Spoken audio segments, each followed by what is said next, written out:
Good evening, ladies and gentlemen. My name is Garret Gosha. I'm publisher of Prep Insight magazine, and I have the pleasure of visiting with the first family of Chicago Public League football, the Elmores. This is the father, Mr. Clinton Elmore, and he has two outstanding sons. Chris, who starts for Syracuse University,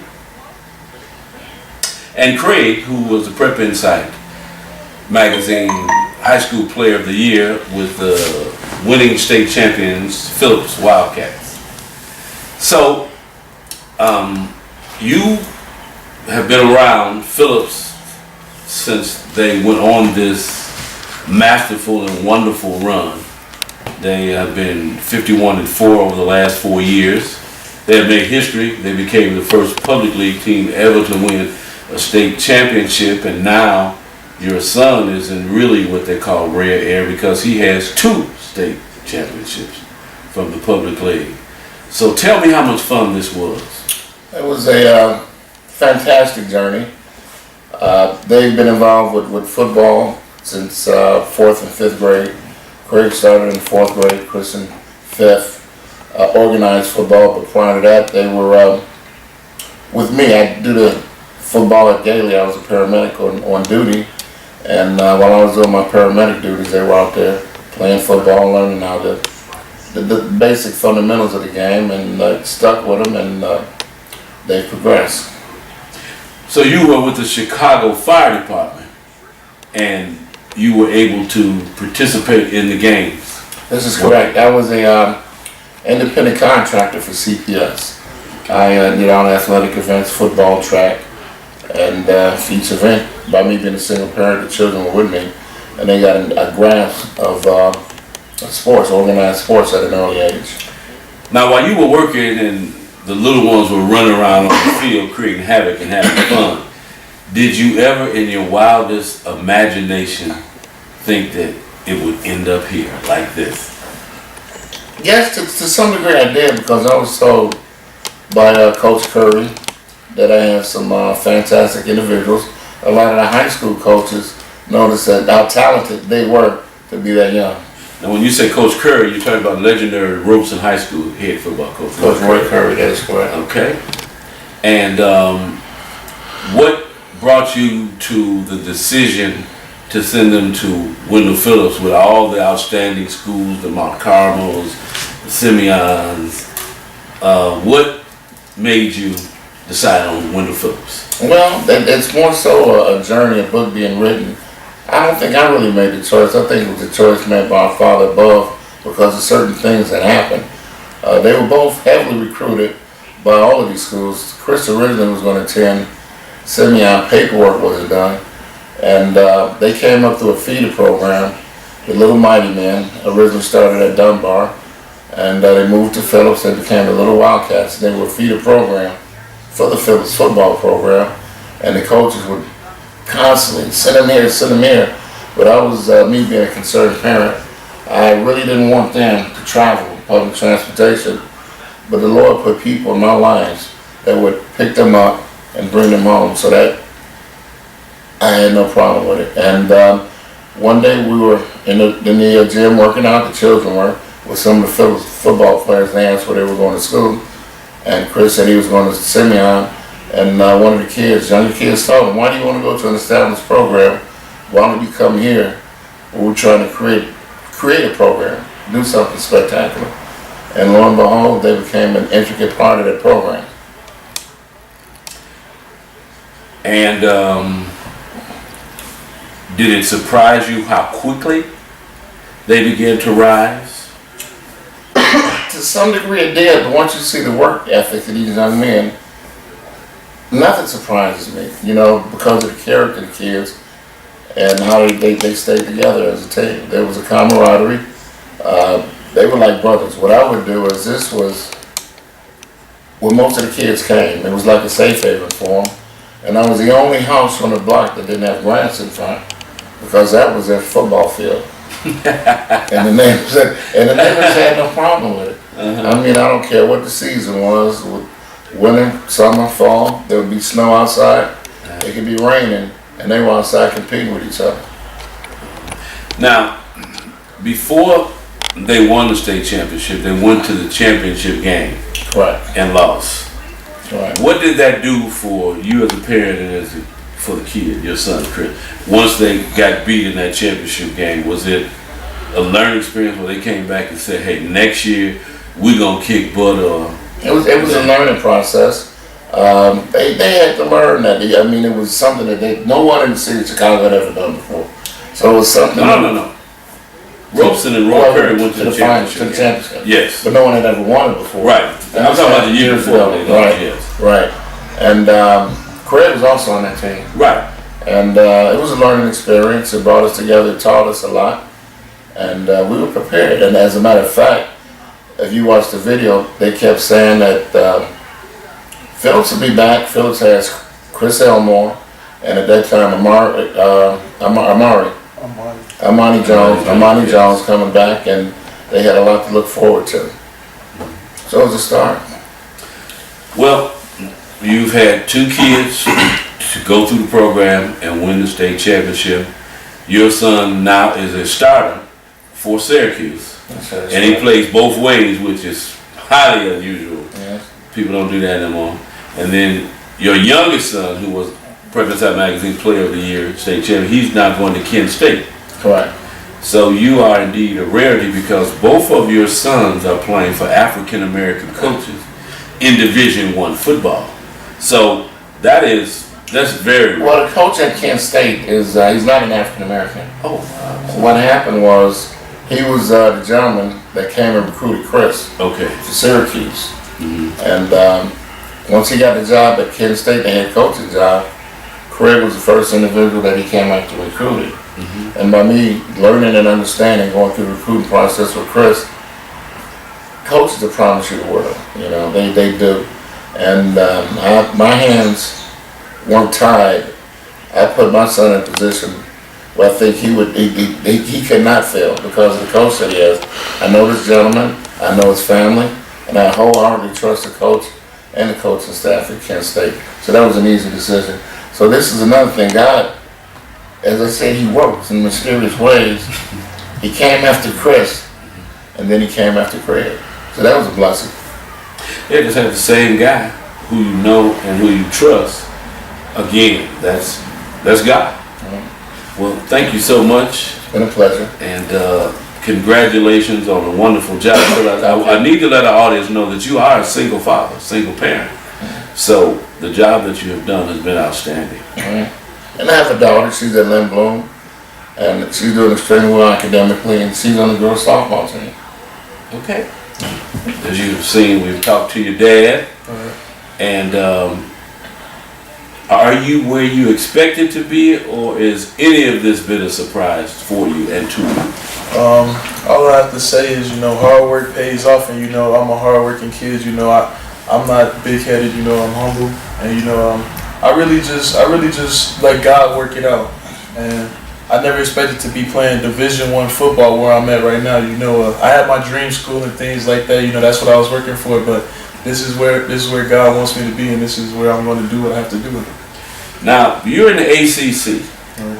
So what's it like playing football at a basketball school? Oh man, it's crazy. We got games like Clemson that were sold out at our stadium and things like that. But when on the basketball side, they played Duke, they played Virginia, and like the stadium was just rocking. And those are just games that'll just be memorable forever, basketball and football. Now, do you like the dome, or would you prefer to be outside? I like the dome, but I would prefer to be outside just because that's what I'm accustomed to. And in the ACC, what is your favorite place that you like to travel to? My favorite place this year, I'd probably have to say, was Miami, because we played at the Dolphin Stadium, and just the atmosphere of Miami it's a great city.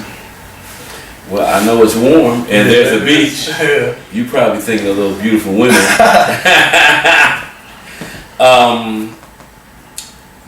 Did you grow up dreaming or wanting to play pro football, or was that something that was just far off? Oh yeah, that's always been the dream, was to play pro football. I always had a plan B, but playing pro football has always just been like what I was just going for every time, no matter what. Whether it's been in the weight room, in the classroom, I was just always thinking the league is right around the corner.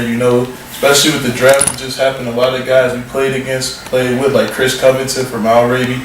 He's in the league. Jamarco Jones, D. LaSalle, we grew up with him playing with the little mighty man. He's with the Seahawks, and a few of my guys who that I played with this season that are on teams like Zaire Franklin, our linebacker, got picked up by Indianapolis and things like that. So it's right around the corner. You guys have a very good group, great alumni. Yeah.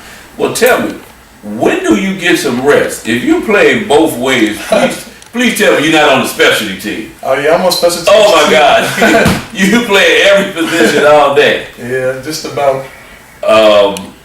Tell me, does that benefit you? I feel like it does benefit me because coaches really get to see how I play on both sides. You know, some people say I was too small to play D tackle. Now they really get a feel for what I do playing D tackle. And you know, some people like, hey, fullback is your way to go to the league. Well, here's a taste of that too.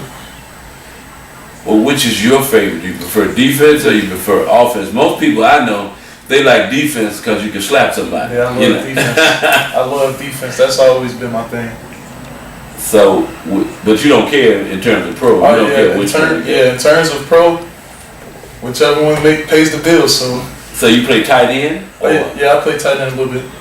Now, what kind of offensive scheme do you run?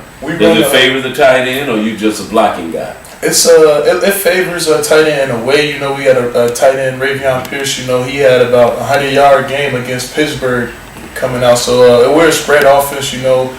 But we'll go from having me probably lining up at fullback and tight end to going out to wide receiver just because we move so fast and that we just got to know what we're doing. So basically everybody has to know every position.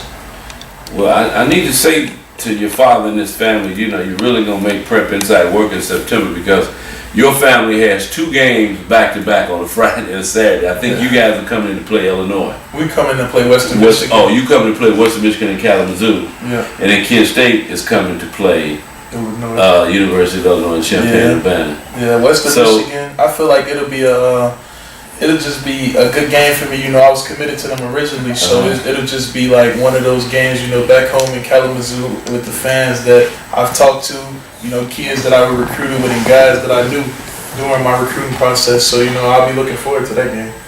Well, you're going to make me work. Your dad and I are going to have some fun traveling those games, but thank you so much. Yep. And I just want you to remember me when you get to the pro and just leave. Yep. I don't need a ticket because I'm media, but I got friends, so just leave me a couple. All right. All right. Now you are indeed a champion. You in 4 years you went to the state championship game 3 years, 3 out of 4. Won 2, lost 1. You went to the Final Four every year that you were in high school. There are not too many guys that can say that in any program, Catholic, public, private. That's phenomenon. So, tell me, how do you feel about this feat? It's a tremendous feat. It is a tremendous feat. I can't really say. It's just based off of what I did my senior year. You know, I had to come in as a freshman and learn how I had to get accustomed to high school, not just football, but the classes as well. And I had to learn from the guys that were older than me. Like my brother was one of them. I just had to get accustomed to everything.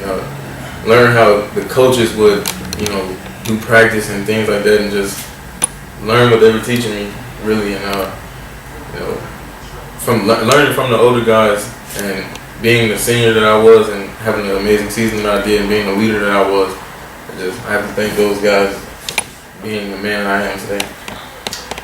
Well, you're very fortunate to get to play as a freshman, as a younger guy, so you can take all of that in. But guys like me on the outside looking in, we have a lot of respect, and in fact a tremendous amount of respect for your coach, because for him to come in an outsider and win 2 state championships and a runner-up. And I told your father a couple of weeks ago, I said, I just find it to be fascinating that this guy can come in and motivate you guys and make you believe that you could win. And I mean, this is what Phillips has done, is something that has not been done throughout the country. To take an inner city school and on 39th Street. Now the interesting thing about Phillips, and I meant to talk to your dad about this, is has always been a legendary program. The great Buddy Young, I don't know if you know the history.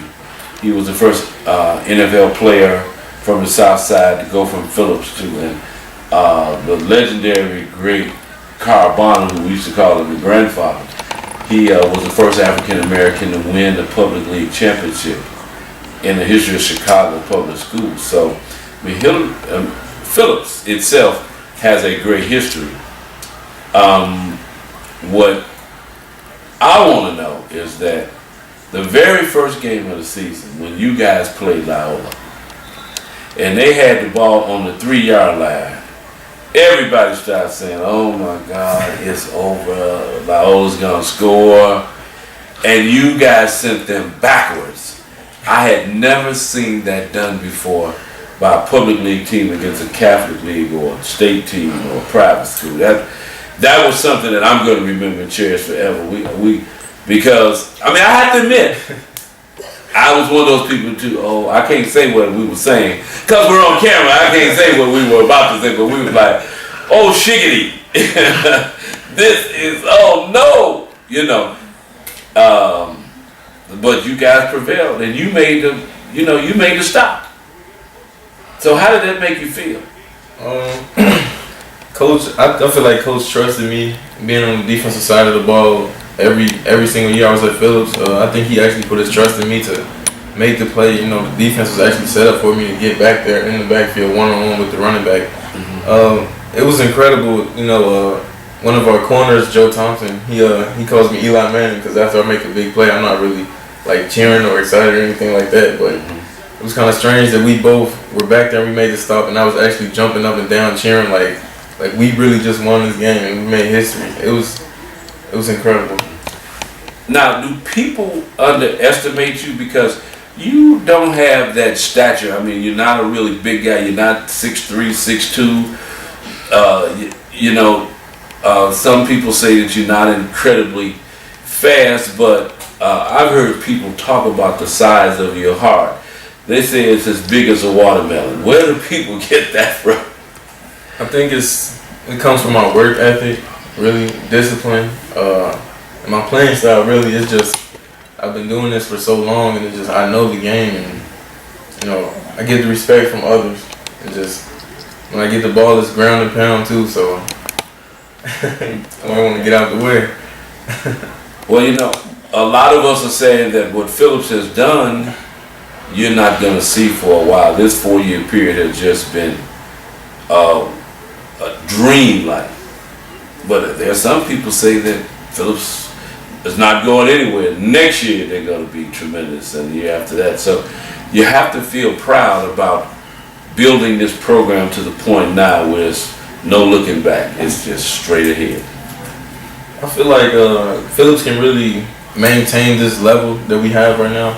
With the big names that we have in the school, Jaleel Billingsley, Joseph Thompson, Fabian McCray, I feel like since we can pass down the torch to them, I feel like they can really do a good job and maintain that fire and keep it lit.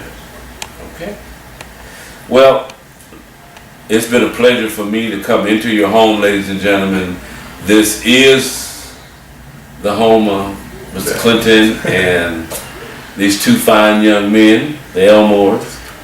And when I come in and I look at this trophy cabinet, you guys got more trophies in this cabinet than most schools have. Most schools don't have this many trophies, especially for football. So it is just a tribute to your family's work ethic and how you guys keep your nose, to the grind, and you just keep on doing it. So I want to say on behalf of Prep Insight, we want to congratulate this family and all the things that you do, and congratulations, and we wish you tremendous success in the future. Thank you. Thank you so much as our 2017 Player of the Year. It's been a pleasure. Thank you. Thank you.